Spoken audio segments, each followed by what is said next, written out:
Hello guys. Meron lang akong mensahe ngayon mga guys, no, sa lahat ng mga kabataan ngayon guys. Kasi ang dami ng nangyari guys na hindi maganda, lalong-lalo na sa mga kabataan ngayon, sa mga estudyante ngayon, dahil nga doon sa mga barilan sa loob ng school, at ang isa daw sa sanhi or dahilan sa mga nangyari na yun guys ay yung bullying.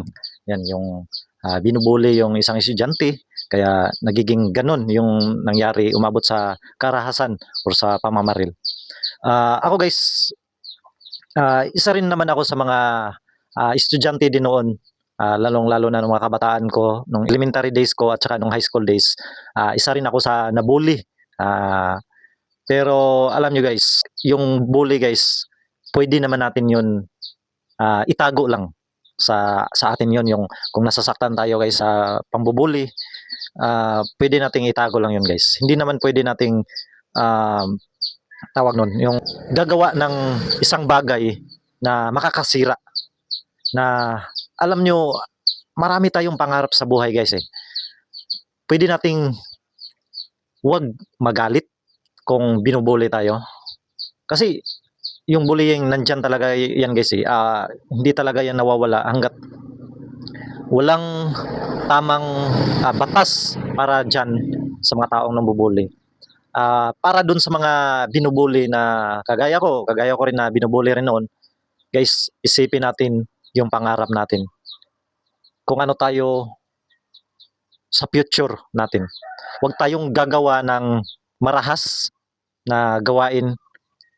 Huwag nating gagayahin yung kung ano man yung mga nasa online games. Isa rin yan sa dahilan guys eh. Kaya isa rin sa advice ko guys, na lalong-lalo na sa mga kabataan ngayon, na wag talaga kayong maglalaro ng mga online games guys. Ako, nabully din ako noon, pero hindi talaga ako naglalaro ng mga online games. Hanggang ngayon guys, hindi talaga ako naglalaro ng online games na yan. Kasi ayoko din na ma-impluwensyahan yung utak ko. Kasi yung utak mo talaga yung sisirain niyan, guys. Kapag naglalaro kayo ng mga online games, na katulad ng mga sinasabi niya sa balita na yun yung dahilan kung bakit nakagawa ang isang estudyante ng marahas sa school nila. So, wag kayong maglalaro ng online games, guys. And then doon naman message ko sa lahat ng mga kabataan na nambubuli. Ayan, alam kong masaya kayo sa mga ginagawa nyo. Kasi hindi nyo alam kung ano yung nararamdaman na binubuli kayo. Kaya doon sa mga nambubuli, guys, please stop. Stop nyo na ang pagbubuli. Kasi hindi nyo alam kung gaano kasakit para sa amin na nabuli. Nabuli ako as pagiging payatin ko. Pagiging payat, yung tinatawag nila sa akin noon, bangkay, palito, walis tingting. Ayan. Kasi payat na payat talaga ako nung kabataan ko guys. Hanggang ngayon payat din ako guys. Pero hindi talaga ako nagtatanim ng galit sa loob ko guys. Kaya doon sa mga nambubuli talaga, please itigil nyo na yung ganyang gawain. Kasi hindi nyo alam kung ano yung nararamdaman namin. Hindi nyo alam na sinisira nyo yung buhay namin. Alam nyo ba yun?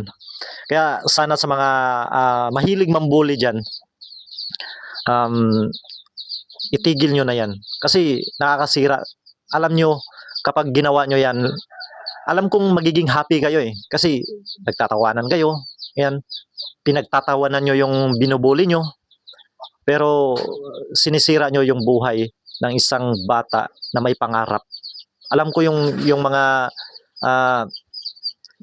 binubuli na lumaban sa inyo or gumawa ng marahas, napuno na sila eh. Kaya wag nyo nga antayin na mapuno guys. Please, para naman magkaroon ng magandang buhay yung mga kabataan na kagaya nyo.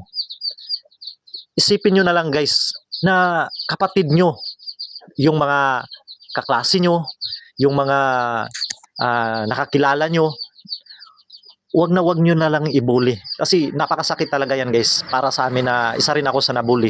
Napakasakit talaga yan guys.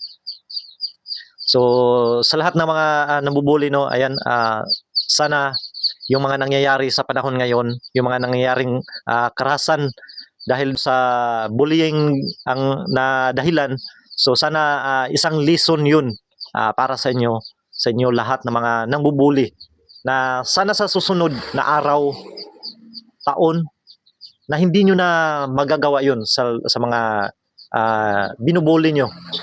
Sana may natutunan kayo sa mga nangyayari at sana hindi na maulit kung ano man yung nangyari na karahasan doon sa dalawang school, yan, na sana hindi na maulit. At sana maging masaya na lang ang lahat, guys, na i-stop na natin yung bullying na yan. Nakakasira yan ng pangarap. Nakakasira yan ng future ng isang kagaya mo na bata rin na may pangarap din sa buhay.